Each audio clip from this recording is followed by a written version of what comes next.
Voted number 4 on IMDb's top 250 movies of all time, Quentin Tarantino's 1994 film Pulp Fiction was the film to bring Tarantino into the spotlight. The film begins with Honey Bunny and Pumpkin, played by Amanda Plummer and Tim Roth, who decide their days in liquor store robbing are over and their lives as restaurant robbers are just beginning. Nobody ever robs restaurants. Why not? Bars, liquor stores, gas stations. You get your head blown off sticking at one of them. Restaurants, on the other hand, you catch with their pants down. They're not expecting to get robbed. The film then transitions to the story of John Travolta and Samuel L. Jackson, who played two ruthless yet quite entertaining hitmen, Jules and Vincent. Meanwhile, Jules and Vincent's boss, Marcellus Wallace, played by Ving Rhames, is caught up in a deal gone wrong with struggling boxer Butch Coolidge, played by Bruce Willis.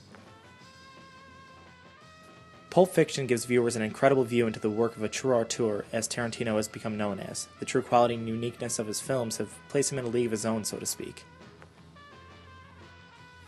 Throughout Pulp Fiction, Tarantino has certain shots he takes with certain angles of the camera that really capture the power of the scene. One angle in particular is the over-the-shoulder shot he has of Brad sitting in the chair while Jules is finishing Ezekiel 25:17. As Jules is finishing, it shows him the upper left corner of the screen, and by the angle of the camera, he is looking down upon Brad, and he's portraying somewhat of a godlike image. As this angle is being shot, Jules declares, "And you will know my name is the Lord when I lay my vengeance upon thee." This just continues to show Jules as an almighty power in the scene.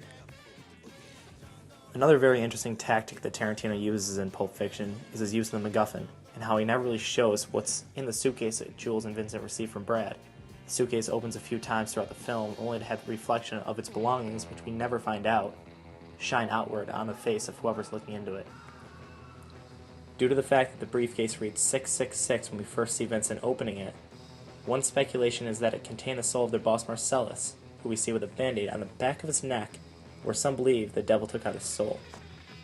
Tarantino has admitted, though, that it had originally been planned to be filled with diamonds, but since that was too boring, he and co-author Roger Avary left it up to the imagination of the viewer and had put the glow in the script as an intriguing MacGuffin.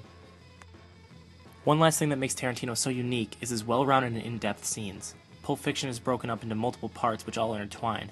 An example of this is the opening scene when Honey Bunny and Pumpkin are talking about robbing the restaurant. Since this is the movie's opening scene, it would strike many as useless to have Jules' voice in the background of Pumpkin and Honey Bunny's conversation. But Tarantino does just that. Listen closely. I bet you could cut down on the hero factor in a place like this. Correct. Did you hear it? Right after she says, "a place like this." Listen. I bet you could cut down on the hero factor in a place like this. Correct. Later in the film, you'll see that Honey Bunny, Pumpkin, Jules, and Vincent are all at the same diner. But that's much, much later in the film, right near the end, actually. Some would say this is foreshadowing, but is it? How would you know that was his voice if you've never seen the movie before? He actually does it again, in the same scene, this quote-unquote foreshadowing. Watch behind Honey Bunny. You can see Vincent in his t-shirt and shorts walking to the bathroom as he does much later in the film. Wait for it.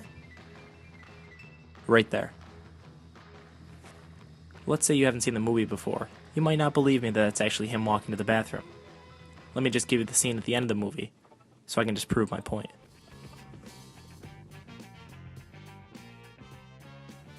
And there he goes off to the bathroom, leaving Jules to drink his hot cup of joe.